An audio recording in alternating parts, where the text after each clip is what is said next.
నమస్తే, welcome to TV 786. మైనార్టీల సంక్షేమమే మా లక్ష్యం. ఇక తెలంగాణ న్యూస్లోకి వెళ్తే, తిరువనంతపురం రాష్ట్రపతి ద్రౌపది ముర్ముకు ప్రమాదం త్రుటిలో తప్పింది. ఆమె ల్యాండ్ అయిన హెలీప్యాడ్ కుంగడంతా హెలికాప్టర్ ఒక పక్కకు ఒరిగింది. కేరళ రాష్ట్రం కొచ్చిలోని ప్రమదం స్టేడియంలో ద్రౌపది ముర్ము ల్యాండ్ అయిన హెలీప్యాడ్ కుంగడంతో హెలికాప్టర్ ఒక పక్కకు ఒరిగిపోయింది. వెంటనే పోలీసులు, అగ్నిమాపక సిబ్బంది అప్రమత్తమై హెలికాప్టర్ను నెట్టి పక్కకు పెట్టారు. సిద్దిపేట మార్కెట్ యార్డ్లో వడ్ల కొనుగోలు కేంద్రాన్ని మాజీ మంత్రి హరీష్ రావు ప్రారంభించారు. మాజీ మంత్రి హరీష్ రావు మాట్లాడుతూ, రాష్ట్ర ప్రభుత్వం ఈరోజు మక్కల కొనుగోలు కేంద్రాలను ప్రారంభించడంలో ఆలస్యం చేయడం జరిగింది. ఇప్పటికే సిద్దిపేట మార్కెట్ యార్డ్లో 14,000 క్వింటాళ్ల మక్కలు దళారుల పాలయ్యింది. కొనుగోలు కేంద్రాలు ఆలస్యంగా ప్రారంభించడం వల్ల మక్కల రైతులు మద్దతు ధర కంటే తక్కువకు 1,600 రూపాయలకు దళారులకు అమ్ముకోవటం జరిగింది అని అన్నారు. ప్రతి ఎకరాకు కేవలం 18 క్వింటాళ్లు మాత్రమే కొంటామని ప్రభుత్వం కొత్త నిబంధన పెట్టడం దుర్మార్గం. రైతు 25 నుంచి 30 క్వింటాళ్ల మక్కలు పండిస్తే 18 క్వింటాళ్లు మాత్రమే ప్రభుత్వం కొంటా అంటే మిగతాది దళారుల పాలవుతుంది. పండిన పంటంతా కొంటాం, కొని బోనసిస్తామన్న రేవంత్ రెడ్డి ఎందుకు కోతలు పెడుతున్నారు? ప్రతి గింజకు మద్దతు ధర ఇచ్చుకుంటా అని, ప్రతి పంటకు బోనసిస్తామన్న కాంగ్రెస్ ప్రభుత్వం జాడలేదు. కొనుగోలు కేంద్రాలను కూడా అడగంగా అరిగోస పెట్టి కొనుగోలు కేంద్రాలను ప్రారంభిస్తున్న ప్రభుత్వం మక్కలు కొనుగోలు మీద పెట్టిన నియంత్రణను ఎత్తివేయాలని, పండించిన మక్క పంటను పూర్తిగా కోనాలని ప్రభుత్వాన్ని డిమాండ్ చేస్తున్నామన్నారు. కానీ ఈరోజు రాష్ట్ర ప్రభుత్వం మక్కల కొనుగోలు కేంద్రాలు ప్రారంభం చేయడంలో చాలా ఆలస్యం చేయడం జరిగింది. ఇప్పటికే సిద్దిపేట మార్కెట్ యార్డ్లో 14,000 క్వింటాళ్ల మక్కలు దళారులకు, మధ్యవర్తులకు అమ్ముకోవడం జరిగింది. అంటే ఈ కొనుగోలు కేంద్రాలు ఆలస్యంగా ప్రారంభించడం వల్ల మక్క పండించిన రైతులు 1,600కు, 1,800కు మధ్యవర్తులకు ఇప్పటికే అమ్ముకోవడం జరిగింది. పైగా ఇప్పుడు మళ్లీ కొత్త నిబంధన ఏం పెడుతున్నారంటే, ప్రతి ఎకరాకు కేవలం 18 క్వింటాలు మాత్రమే కొంటామంటున్నారు. జనరల్ గా రైతు 25 నుంచి 30 క్వింటాల మక్కలు పండిస్తాడు. అంటే 18 క్వింటాల మక్కలే మేము మద్దతు ధరకు కొంటాము, మిగతా మక్కలు బయట అమ్ముకోండి అంటే మళ్ళీ 1,600లకు అమ్ముకోవాలి కదా. నేను ముఖ్యమంత్రి రేవంత్ రెడ్డిని డిమాండ్ చేస్తా ఉన్నా, పండిన పంటంతా కొంటామన్నారు, బోనస్ ఇస్తామన్నారు, మళ్ళీ ఎందుకు ఈ కోతలు పెడతా ఉన్నారు? రేవంత్ రెడ్డి గారు, ఇవాళ ఈ రాష్ట్రంలో ఏ మక్క రైతుని అడిగినా కూడా 25కు తక్కువ ఏ రైతు కూడా పండదు. 25 నుంచి 30 క్వింటాల మక్కలు పండుతాయి. కానీ మీరు ఇలా 18 క్వింటాలే కొంటామంటే మరి మీద ఉన్నటువంటి ఆ 10-12 క్వింటాలు ఎక్కడ అమ్ముకోవాలి? అది తక్కువ ధరకు అమ్ముకోవాలన్నా? ఇదేమి నియమ నిబంధనలు? ఆనాడు నువ్వేం చెప్పినావు? ప్రతి గింజ మద్దతు ధరించి కొంటా అన్నావు, ప్రతి పంటకు బోనస్ ఇస్తా అన్నావు. బోనస్ అయితే దిక్కే లేదు. కనీసం పండిన పంటనన్నా కొనవయ్యా అంటే అది 18 క్వింటాలు మాత్రమే కొంటామని చెప్పి ఇలా రైతుల ఉసురు పోసుకుంటున్నారు. ఆ సెంటర్లు కూడా అడగంగా అరిగోస పెట్టి వంట చూడు దొంగలు పడ్డాక 6 నెలల కుక్కలు మొరిగినట్టు ఇలా పంటంతా అమ్ముకున్నాక ఈ కొనుగోలు కేంద్రాలు నువ్వు స్టార్ట్ చేస్తా ఉన్నావు. పోనీ అదన్న మొత్తం కొంటావా అంటే దాన్ని కూడా మేము కోతలు పెడతా అనేటువంటి పద్ధతి మంచిది కాదు. దయచేసి మక్కల మీద ఏదైతే నియంత్రణ పెట్టారో, నిబంధనలు పెట్టారో దాన్ని ఎత్తివేయాలని, రైతు పండించిన పంట అంతా కూడా వెంటనే కొనుగోలు చేయాలని చెప్పి ఈరోజు నేను ప్రభుత్వాన్ని డిమాండ్ చేస్తా ఉన్నాను. ఇవాళ రేవంత్ రెడ్డి గారు నీ పనంతా సగం ఏదన్నా కొనెళ్ళిన ఆదాయానిది. నువ్వు రుణమాఫీ చేస్తా అంటివి, సగం చేస్తేవి, సగం ఎగ్గొట్టివి. రైతు బంధు ఇస్తా అంటివి, 2 పంటలు ఇస్తేవి, 2 పంటలు ఎగ్గొట్టివి. బోనస్ ఇస్తా అంటివి, అన్ని పంటలకు ఎగబెట్టి ఒక్క వడ్లకు మాత్రమే బోనస్ ఇస్తా అన్నావు. ఆ బోనస్ కూడా ఒక పంటకి ఇచ్చినావు, ఒక పంటకి ఎగ్గొట్టినావు. అదేవిధంగా మక్కలు కొంటాంటివి, సగం మక్కలు కొంటా, సగం బయట అమ్ముకోనబట్టి అంతా సగం ఆగమున్నది రేవంత్ రెడ్డి పాలన. ఏదన్నా ఒకటన్నా కొనేళ్ళిన ఆదాయాన్ని రుణమాఫీ సగమే చేస్తేవి, బోనస్ ఒక పంటకి ఇస్తేవి, ఒక పంటకి ఎగ్గొట్టివి. మౌలిక వసతుల అభివృద్ధికి రూ. 303 కోట్లు. ఎలివేటెడ్ కారిడార్ల నిర్మాణం కోసం రక్షణ శాఖ భూముల భూ బదలాయింపులో భాగంగా క్యాంటోన్మెంటుకు కేటాయించిన 303 కోట్ల రూపాయలను మౌలిక వసతుల అభివృద్ధికి వినియోగించాలని క్యాంటోన్మెంట్ బోర్డు సమావేశంలో నిర్ణయించినట్లు క్యాంటోన్మెంట్ ఎమ్మెల్యే శ్రీ గణేష్, ఎంపీ ఈటెల స్పష్టం చేశారు. ఇటీవల క్యాంటోన్మెంట్ బోర్డు సమావేశాన్ని బహిష్కరించిన ఎంపీ ఈటెల, ఎమ్మెల్యే శ్రీ గణేష్లు ఈరోజు జరిగిన సమావేశానికి హాజరయ్యారు. ఈ సందర్భంగా 303 కోట్ల రూపాయలు తీసుకువచ్చిన ఘనత తమదే అంటూ బీజేపీ నాయకులు క్యాంటోన్మెంట్ బోర్డు కార్యాలయ ఆవరణలో ప్రధాని మోడీ చిత్రపటానికి పాలాభిషేకం నిర్వహించారు. ఎంపీ ఈటెల రాజేందర్ మాట్లాడుతూ, క్యాంటోన్మెంట్ ప్రాంతంలో దీర్ఘకాలికంగా ఉన్న సివరేజ్, డ్రైనేజ్, తాగునీటి సమస్యలతో పాటు ఇతర సమస్యలను పరిష్కరించేందుకు నిధులను సక్రమంగా వినియోగించాలని కోరారు. క్యాంటోన్మెంట్ ఎమ్మెల్యే శ్రీ గణేష్ మాట్లాడుతూ, గతంలో ఎంపీగా పనిచేసిన తెలంగాణ ముఖ్యమంత్రి రేవంత్ రెడ్డి చేసిన కృషికి ఫలితమే 303 కోట్ల రూపాయలు వచ్చాయని తెలిపారు. క్యాంటోన్మెంట్లోని కనీస వసతుల కల్పనతో పాటు ఇతర సమస్యలను తీర్చేందుకు ఈ నిధులను వినియోగించాల్సిన అవసరం ఉందన్నారు. క్యాంటోన్మెంట్ ప్రాంత అభివృద్ధి కోసం ఈ నిధులను వినియోగించి దీర్ఘకాలిక సమస్యలకు పరిష్కారం చూపాలని కోరారు. క్యాంటోన్మెంట్ ప్రాంతంలో నెలకొన్న సమస్యలను ప్రజలు అధికారులకు విన్నవించుకునేందుకు తగిన సమయం ఇవ్వాలని బోర్డు సమావేశంలో కోరినట్లు ఎమ్మెల్యే శ్రీ గణేష్ పేర్కొన్నారు. తాను ఎమ్మెల్యేగా, ఈటెల రాజేందర్ ఎంపీగా గెలవక ముందే ఎలివేటెడ్ కారిడార్లు, భూ బదలాయింపు జరిగాయని అన్నారు. 303 కోట్ల రూపాయలు క్యాంటోన్మెంట్ బోర్డు ఖాతాలో జమ కావడంలో అప్పటి మల్కాజిగిరి ఎంపీ, ప్రస్తుత తెలంగాణ ముఖ్యమంత్రి రేవంత్ రెడ్డి, సీఈఓలు అజిత్ రెడ్డి, మధుకర్ నాయక్ల కృషే అని ఆయన అన్నారు. మహిళ జైలులో రిమాండ్లో సృష్టి టెస్ట్ ట్యూబ్ కేసు నిందితులు డాక్టర్ నమ్రత, కళ్యాణి, సంతోషి, నందినిలను విచారిస్తున్న ఈడీ అధికారులు. 17 చిలుకలూరిపేట టిట్కో గృహాల్లో విస్తృత పోలీస్ తనిఖీలు. పట్టణంలోని 52 ఎకరాల టిట్కో గృహాల కాలనీలో పోలీసులు మంగళవారం తెల్లవారుఝామున విస్తృత కార్డన్ సర్చ్ నిర్వహించారు. డీఎస్పీ హనుమంతరావు, సిఐ రమేష్ ఆధ్వర్యంలో నిర్వహించిన ఈ తనిఖీల్లో 7 ఎస్ఐలు, 100 మంది పోలీస్ సిబ్బంది పాల్గొన్నారు. తనిఖీల సమయంలో సరైన పత్రాలు, ఆధారాలు లేని 90కి పైగా మోటార్ బైక్లను పోలీసులు సీజ్ చేశారు. ప్రతి ఇంటిలో ఎవరు నివసిస్తున్నారు అనేదానిపై పోలీసులు క్షుణ్ణంగా వివరాలు సేకరించారు. గంజాయి, డ్రగ్స్ వంటి నిషేధిత ఉత్పత్తులు నిల్వ చేసినా, స్మగ్లింగ్ చేస్తున్నవారు ఎవరైనా కనుక్కుంటే ఎవ్వర్నీ వదిలిపెట్టమని డీఎస్పీ హనుమంతరావు హెచ్చరించారు. ఇక అసంఘిక కార్యక్రమాల్లో పాల్గొనేవారిపై, మారణాయుధాలు వాడేవారిపై క్రిమినల్ కేసులు నమోదు చేస్తామని ఆయన స్పష్టం చేశారు. సంఘ విద్రోహ శక్తులతో సంబంధాలున్నారా లేదా అనే కోణంలోనూ పోలీసులు ఆరా తీస్తున్నారు. పట్టణంలో శాంతిభద్రతలను కాపాడేందుకు ఈ తనిఖీలు కొనసాగుతాయని పోలీసులు తెలిపారు. బోయిన్పల్లిలోని కంసారి బజార్లో జరిగిన సదర్ వేడుకలకు తెలంగాణ జాగృతి అధ్యక్షురాలు కవిత హాజరయ్యారు. బోయిన్పల్లిలోని యాదవ వెల్ఫేర్ అసోసియేషన్ ఆధ్వర్యంలో జరిగిన సదర్ వేడుకలకు మల్కాజిగిరి పార్లమెంటు సభ్యుడు ఈటెల రాజేందర్ హాజరయ్యారు. సదర్ కార్యక్రమంలో పెద్ద ఎత్తున యాదవులు పాల్గొని వివిధ ప్రాంతాల నుంచి తీసుకువచ్చిన దున్నలతో విన్యాసాలు చేయిస్తూ ఉత్సవాలను ఘనంగా జరుపుకున్నారు. దున్నలు చేసే విన్యాసాలు చూసేందుకు మహిళలు, చిన్నారులు భారీగా తరలివచ్చారు. యాదవుల సాంప్రదాయం ప్రకారం ప్రతి దీపావళి అనంతరం జరిగే సదర్ సమ్మేళనం గొప్ప కార్యక్రమమని ఎంపీ ఈటెల రాజేందర్ అన్నారు. మా యాదవ బంధువులందరికీ కూడా ఈ సందర్భంగా శుభాకాంక్షలు చేస్తూ, మన ఆచార వ్యవహారాన్ని, మన పండుగని, మన విశ్వాసాన్ని కాపాడమే కాకుండా రాబోయే మన తరాలకు అందించినటువంటి గొప్ప ప్రయత్నం చేసినటువంటి పెద్దలందరికీ కూడా పేరు పైన ధన్యవాదాలు తెలియజేస్తూ, ఈ కార్యక్రమంలో పాల్గొన్న మా మిత్రులు గజ్జల నాగేష్, కంటోన్మెంట్ బోర్డు మాజీ సభ్యులు మిత్రులు మల్లికార్జున గారు, పిఎం శ్రీనివాస్ గారు, మా ఓంప్రకాష్ గారు, అరుణ్ యాదవ్ గారు, శ్రీనివాస్ యాదవ్ గారు, అందరికీ పేరు పైన ధన్యవాదాలు. ఈ అందరికీ శుభాకాంక్షలు. జీవీకే ఎడ్యూటెక్ సంస్థ డైరెక్టర్ డాక్టర్ జీవి విద్యాకుమార్ బ్రదర్స్ ఆధ్వర్యంలో విదేశాలలో ఎంబీబీఎస్ విద్యను పూర్తి చేసుకున్న 200 మంది విద్యార్థులకు పట్టా ప్రదానం చేసే కార్యక్రమాన్ని నిర్వహించారు.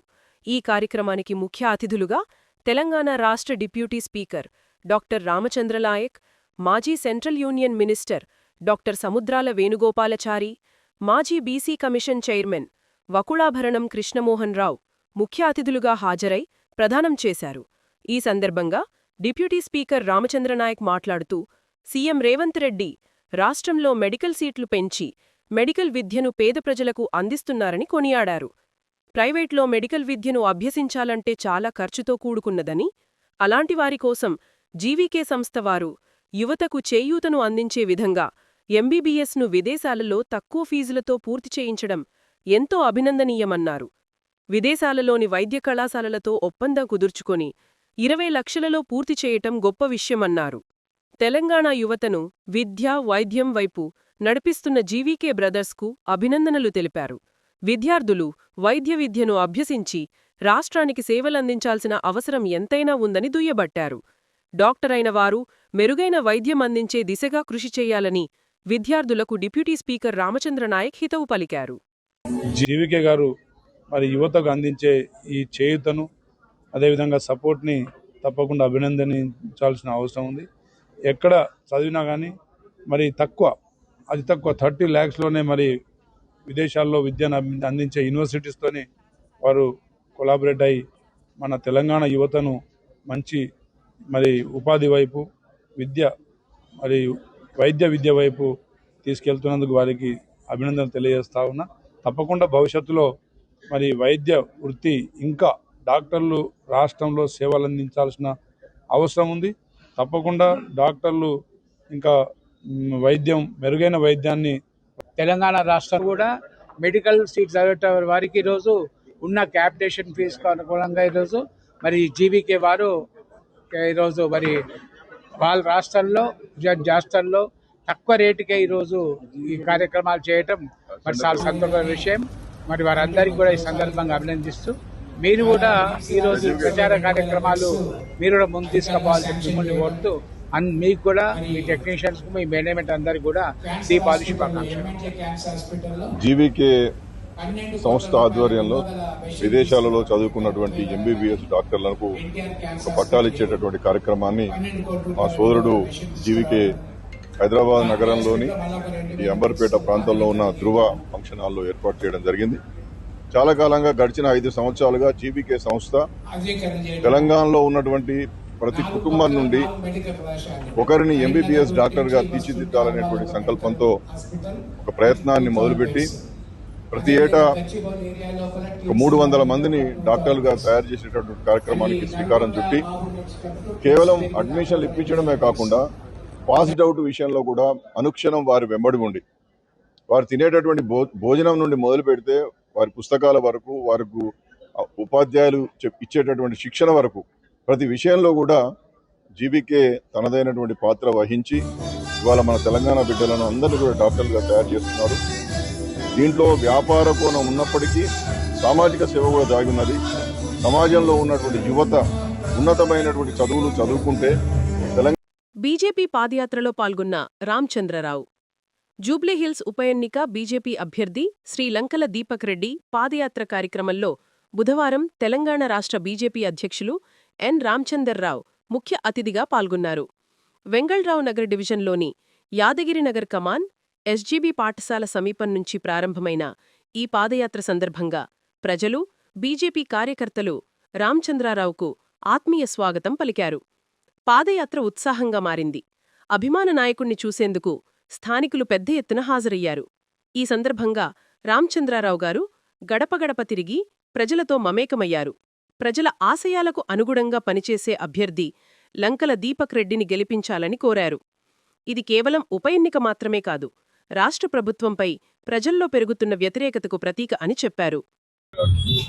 ఈరోజు జూబ్లీ హిల్స్ ఎలక్షన్ ప్రచారంలో భాగంగా నిన్న భారీ ఎత్తున నామినేషన్ చేసిన తర్వాత లాంఛనంగా ఇక్కడ యూసుఫ్గూడలో పాదయాత్ర మొదలుపెట్టడం జరిగింది. ఈ వెంగళరావు నగర్ డివిజన్ సంబంధించినటువంటి ఒక అధ్యక్షుడు, అదేవిధంగా మా ఒక క్యాండిడేట్ దీపక్ రెడ్డి గారు, మరి ఇతర మా పార్టీ పదాధికారులందరూ కూడా ఈ యొక్క కార్యక్రమంలో పాల్గొనడం జరిగింది. పెద్ద ఎత్తున మహిళలు, యువకులు ఈ యొక్క జూబ్లీహిల్స్ పాదయాత్ర పాల్గొని జూబ్లీహిల్స్ ప్రజలను కలుస్తూ ఉంటే ఇక్కడ రోడ్లు కానీ ఇక్కడ ఉన్నటువంటి పరిస్థితి కానీ చాలా అధ్వానంగా ఉన్నటువంటి విషయాన్ని వాళ్ళు చెప్తా ఉన్నారు. ఇప్పుడు ఇక్కడ నుంచి ఉన్నప్పుడు కూడా వాసన వస్తూ ఉంది. వాసనతో పాటు మన ఇక్కడ ప్రజలు ఈ రకమైనటువంటి ఏది కూడా వారి యొక్క సౌకర్యాలు కూడా ఏమీ కలిగించినటువంటి పరిస్థితి ఈరోజు ప్రభుత్వానికి ఉంది. నిజంగా మనము ఈ యొక్క 10 సంవత్సరాలు బీఆర్ఎస్ ప్రభుత్వాన్ని, 2 సంవత్సరాలు కాంగ్రెస్ ప్రభుత్వాన్ని చూసినాము. మళ్ళీ చూసినటువంటి ఈ పరిస్థితిలో ఈరోజు భారతీయ జనతా పార్టీ గమనించింది. మాకు ప్రజలు చెప్పేది ఏంటంటే ఈ 10 సంవత్సరాల్లో వాళ్ళకి రేషన్ కార్డు రాలేదు, డబుల్ బెడ్రూమ్ రాలేదు. దాని తర్వాత 2 సంవత్సరాలు ఉన్నటువంటి ఒక పరిస్థితిలో పెన్షన్స్ రావట్లేదు, రోడ్లు అధ్వానంగా ఉన్నాయి, రేషన్ కార్డు రాలేదు. వాళ్ళ ఉన్న పరిస్థితి చాలా ఘోరంగా ఉన్నది. ఈరోజు జూబ్లీ ప్రజలు గమనిస్తూ ఉన్నారు. ఒకవైపు కాంగ్రెస్ పార్టీ వాళ్ళ ఓట్ బ్యాంక్ పాలిటిక్స్ తోని క్యాండిడేట్ దొరక్క మధ్య క్యాండిడేట్ ని వాళ్ళ క్యాండిడేట్ గా పెట్టి, మరోవైపు బీఆర్ఎస్ పార్టీ ప్రజలు మర్చిపోయిన పార్టీ ఏదో సహానుభూతిలో ఓటు వస్తుందని చెప్పేసి ఏదో భావించేటటువంటి దీంట్లో ఈరోజు జూబ్లీ ప్రజలు రాజకీయ చైతన్యవంతులు కాబట్టి బీజేపీకి తప్పకుండా అవకాశం ఇస్తారు. బీజేపీ క్యాండిడేట్ దీపక్ రెడ్డి గారు ఈరోజు ప్రజల్లో ఉన్నాడు, ప్రజాసేవ చేస్తూ ఉన్నాడు. కాబట్టి క్యాండిడేట్లు విషయంలో ఆలోచించినా, పార్టీ విషయంలో ఆలోచించినా, చివరికి Jubilee hills Bharatiya Janata party ఒక క్యాండిడేట్ ని, ఒక అభ్యర్థిని దీపక్ రెడ్డి గారిని తప్పకుండా భారీ మేర గెలిపిస్తారని చేసి నాకు పూర్తి నమ్మకం ఉంది. కాంగ్రెస్ ఒప్పందంతో నడుస్తుంది. వాళ్ళు ఇప్పుడు గతంలో ఎంఐఎంతో కలిసింది ఎవరు? బీఆర్ఎస్. ఇప్పుడు ఎంఐఎంతో కలిసింది ఎవరు? కాంగ్రెస్. బీఆర్ఎస్ మీద కేసులు పెట్టి వాళ్ళని ఎందుకు అరెస్ట్ చేయట్లేదు? కాంగ్రెస్ ప్రభుత్వం ఉంది. వాళ్ళ మీద ఎందుకు ఈరోజు చర్య తీసుకోవట్లేదు? కేవలం అధికారులు ఎందుకు అరెస్ట్ చేస్తున్నారు? ఇలా స్పష్టంగా ప్రజలు కూడా చెవులొప్పు ఏం పెట్టుకోలేదు. మీరు 420 వాగ్దానాలు చేసి ప్రజలను మోసం చేసినట్టు ప్రజలు మీ యొక్క మాటలకు ఎవరు కూడా మోసపోరు. బీఆర్ఎస్ కాంగ్రెస్ రెండు ఒకటే. వాళ్ళిద్దరికి చిన్న తమ్ముడు, ఈరోజు ఓవైసీ. దేశవ్యాప్తంగా విధి నిర్వహణలో ప్రాణాలు కోల్పోయిన పోలీసులను స్మరించుకుంటూ ప్రతి ఏటా అక్టోబర్ 21న పోలీస్ అమరవీరుల సంస్మరణ దినంతో పాటు అక్టోబర్ 21 నుండి 31 వరకు పోలీస్ వారోత్సవాలు నిర్వహిస్తున్నారు. అందులో భాగంగా ఇవాళ బాలానగర్ పోలీస్ స్టేషన్లో ఏర్పాటు చేసిన ఓపెన్ హౌస్ కార్యక్రమాన్ని బాలానగర్ డీసీపీ సురేష్ కుమార్ ప్రారంభించారు. దేశ రక్షణ, ప్రజల భద్రత కోసం అమరులైన పోలీసుల త్యాగాలను స్మరించుకుంటూ సమాజానికి పోలీసులు అందించే సేవలను విద్యార్థులకు వివరించారు పోలీసులు. బాలానగర్ డీసీపీ సురేష్ కుమార్ మాట్లాడుతూ నేరాల నియంత్రణలో పోలీసుల పాత్రను వివరించడమే కాకుండా షీ టీమ్స్, సైబర్ క్రైమ్, ఆయుధ చట్టం వంటి అంశాలపై అవగాహన కల్పించేందుకు ఈ కార్యక్రమం నిర్వహిస్తున్నట్లు తెలిపారు. గౌరవ డీజీపీ గారు మరియు గౌరవ సైబరాబాద్ సిపి గారి ఆదేశాల మేరకు పోలీసు అమరవీరుల దినోత్సవం సందర్భంగా అక్టోబర్ 21 ఆ సందర్భంగా ఈరోజు సైబరాబాద్ కమిషనరేట్ పరిధిలో బాలానగర్ జోన్లోని బాలానగర్ పోలీస్ స్టేషన్లో ఈరోజు స్కూల్ పిల్లల కోసం ఓపెన్ హౌస్ కార్యక్రమం నిర్వహించడం జరుగుతుంది. దీంట్లో ముఖ్యమైన ఉద్దేశం ఏంటంటే స్కూల్ పిల్లలకి పోలీసింగ్లో ఉన్నటువంటి అనేక విభాగాలు, వెపన్స్ కావచ్చు, కమ్యూనికేషన్ వింగ్ కావచ్చు, తర్వాత షీ టీమ్స్ కావచ్చు, సైబర్ క్రైమ్స్ వింగ్ కావచ్చు, ఇలా పోలీస్ స్టేషన్లో ఉన్నటువంటి అన్ని రకాల వింగ్స్, డిపార్ట్మెంట్లో ఉన్నటువంటి అన్ని రకాల వింగ్స్ గురించి వాళ్ళకి ఒక అవగాహన కల్పించి ఈ సమాజంలో శాంతి భద్రతల పరిరక్షణలో పోలీసు వారు నిర్వహించే పాత్ర, అదేవిధంగా పోలీసు వాళ్ళు ఎలాంటి విధులు నిర్వహించి ఈ సమాజంలో నేరాలని అదుపు చేస్తున్నారు, శాంతియుత పరిస్థితుల్ని కాపాడుతున్నారు అనేది పిల్లలకి అవగాహన కల్పించడం కోసం ఈ కార్యక్రమం ఏర్పాటు చేసింది. దీంట్లో నాతో పాటు ACP Balanagar and SHO Balanagar, DI Balanagar and Balanagar police station staff పాల్గొన్నారు. ఇంత చక్కటి కార్యక్రమం ఏర్పాటు చేసినందుకు వారందరినీ అభినందిస్తున్నారు. ఓల్డ్ బోయిన్పల్లిలో ఘనంగా సదర్ ఉత్సవాలు. దీపావళి పండుగను పురస్కరించుకుని యాదవులు జరుపుని అతిపెద్దగా నిర్వహించే ఉత్సవాలు సదర్ ఉత్సవాలు. బ్యాండు, బాజా, డప్పుళ్ల చప్పుళ్ల మధ్య ఘనంగా సదర్ ఉత్సవాలు. చిన్నా పెద్ద తేడా లేకుండా సదర్ ఉత్సవాలను తిలకించి ఎంజాయ్ చేస్తున్నారు. సంతానలేమి సమస్యలతో బాధపడుతున్న జంటలకు హెడ్గే ఫర్టినిటీ హాస్పిటల్ చక్కటి పరిష్కారం అందిస్తుందని డాక్టర్ వందనా హెడ్గే తెలిపారు. హైదరాబాద్ హెడ్గే హాస్పిటల్ ఫర్టినిటీ సెంటర్ ఆధ్వర్యంలో ఇన్ఫర్టినిటీ అంశంపై పేషెంట్లకు అవగాహన కల్పించారు. ఆధునిక జీవనశైలిలో మార్పుల కారణంగా సంతానాలేమి సమస్యతో బాధపడుతున్న వారి సంఖ్య రోజురోజుకూ పెరుగుతుందని ఆమె తెలిపారు. సంతానం కలగకపోవడానికి కారణం కేవలం స్త్రీలు మాత్రమే కాదని, పురుషులలో వీర్యకణాల సమస్య కారణం ఉండవచ్చునని తెలిపారు. స్త్రీలలో పీసీఓడీ లాంటి సమస్యలు ఉన్నాయని తెలిపారు. ఇలాంటి సమస్యలకు వైద్యుల సలహాలు తీసుకొని పరీక్షలు చేయించుకుంటే సంతానోత్పత్తి కలుగుతుందని వందన తెలిపారు. సో ఇప్పుడు ఎగ్ ఫ్రీజింగ్ అనేది చెప్తాము. It is an invasive procedure and it has come in a big way. Because ఇప్పుడు మేము చాలా మీడియాలో చూస్తున్నాము that egg freezing is being done. Because ఇప్పుడు మేము కొన్ని సెలబ్రిటీస్ న్యూస్ చేస్తే వాళ్ళు చాలా అడ్వాన్స్ స్టేజ్లో దే హ్యావ్ కన్సీవ్డ్.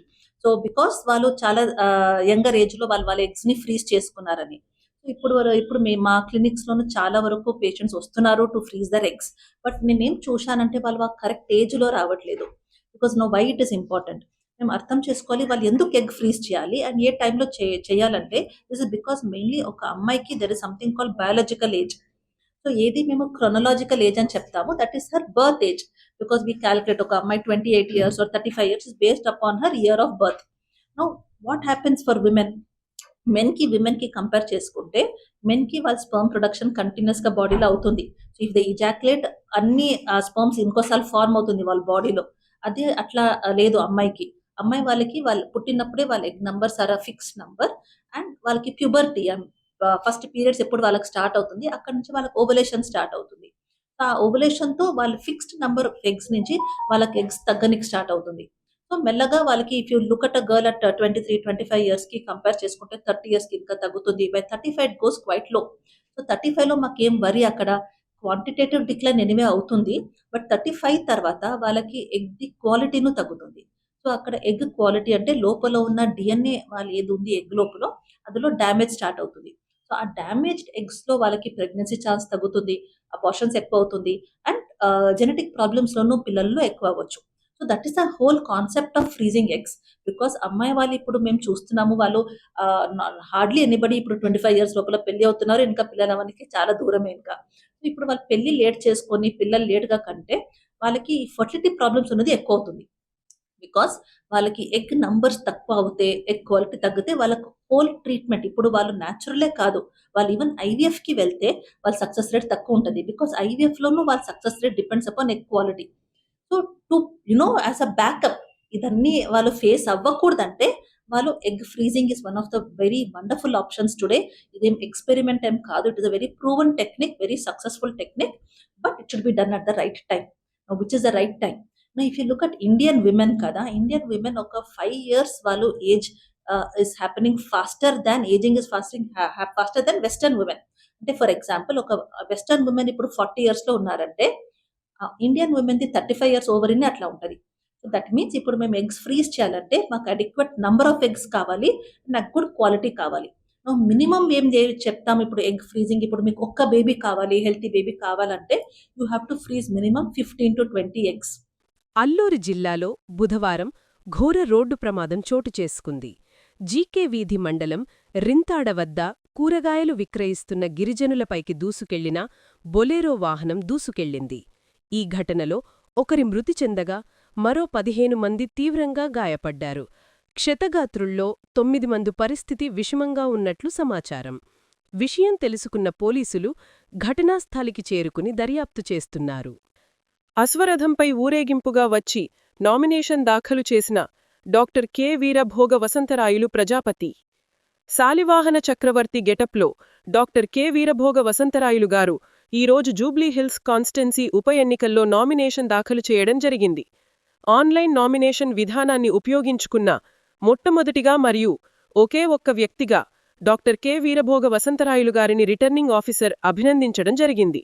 సమస్యలను ప్రశ్నిస్తూ డబ్బు ప్రభావం లేనటువంటి స్వచ్ఛమైన ఎన్నికలు జరగాలని, ప్రజల కోసం పనిచేసేటువంటి వ్యక్తులనే ఎన్నుకోవాలని, గతంలో మునుగోడు, ఎల్బీనగర్ నియోజకవర్గంలో ఇండిపెండెంట్ అభ్యర్థిగా పోటీ చేసి రాజకీయాల్లో జరుగుతున్న ధన ప్రభావాన్ని పూర్తిగా నిర్మూలించి స్వచ్ఛమైన రాజకీయాలకి నాంది పలకాలని, ముఖ్యంగా యువతకు అధిక ప్రాధాన్యం ఇవ్వాలని కోరుకోవడం జరిగింది. శ్మశానంలో దీపావళి వేడుకలు. సాధారణంగా దీపావళి పండుగ రోజున అందరూ దేవుళ్లను పూజిస్తారు. కానీ కొన్ని సామాజిక వర్గాల కుటుంబాలు మాత్రం సమాధుల వద్ద పూజలు నిర్వహించి చనిపోయిన తమ పూర్వీకులను గుర్తు చేసుకుంటారు. దీపావళి పండుగ రోజున అందరూ ఇళ్ల ముందు దీపాలు వెలిగిస్తే వీళ్లు మాత్రం శ్మశాన వాటికల వద్దకు వెళ్లి సమాధుల ముందు దీపాలు వెలిగించి టపాసులు కాల్చి దీపావళి పండుగలు జరుపుకుంటారు. ఇలాంటి ఆచారాన్ని 6 దశాబ్దాలకు పైగా కొనసాగిస్తున్నారు కరీంనగర్ జిల్లాలోని ఓ సామాజిక వర్గం. పరమశివుడికి అత్యంత ప్రీతికరమైన కార్తీక మాసం మొదటి రోజు శ్రీ భవానీ రామలింగేశ్వర స్వామి కీసరగుట్టలో భక్తులు తెల్లవారుజామునుండే బారులు తీరారు. కార్తీక మాసం మొదటి రోజు స్వామివారికి ప్రత్యేక పూజలతో పాటు సాయంత్రం ఆకాశదీపం చూసేందుకు భక్తుల ఆసక్తి చూపిస్తారని ఆలయ ప్రధాన అర్చకులు పేర్కొన్నారు. భక్తుల సౌకర్యార్థం ఎటువంటి ఇబ్బందులు తలెత్తకుండా ఏర్పాట్లు చేసినట్లు ఆలయ చైర్మన్ నారాయణ శర్మ తెలిపారు. గతేడాదితో పోలిస్తే ఈ సంవత్సరం కార్తీక మాసంలో భక్తుల సంఖ్య పెరిగే అవకాశం ఉందని అన్నారు. సో ఇవ్వండి ఇవాల్టి బులెటిన్ అప్డేట్స్. మరో బులెటిన్ అప్డేట్లో మళ్ళీ కలుసుకుందాం. అందరికీ చూస్తూనే ఉండండి TV 786.